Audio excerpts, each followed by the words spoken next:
ummadda waa shakhsiga ummadda ugu muhiimsan macallinku waa barbaariyaha ummadda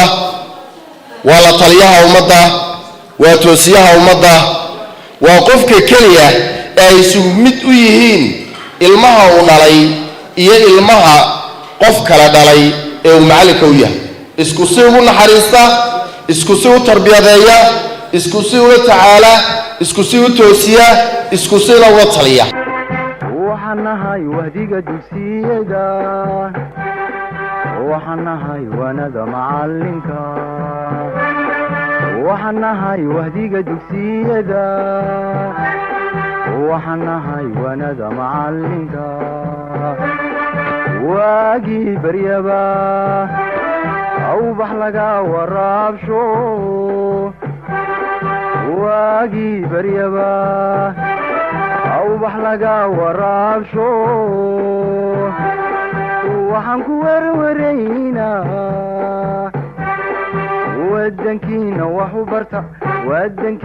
wax u barta oo xambaaro waajibkiisa wahsan mayno waaban mayno warwareegi mayno weecan mayno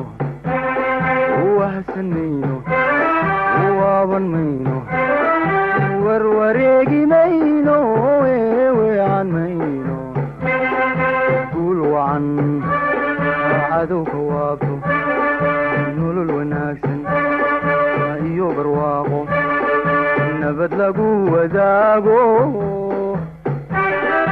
hakuwaaro wadankeenu guul wacan cadowka waabto nolol wanaagsan iyo barwaaqo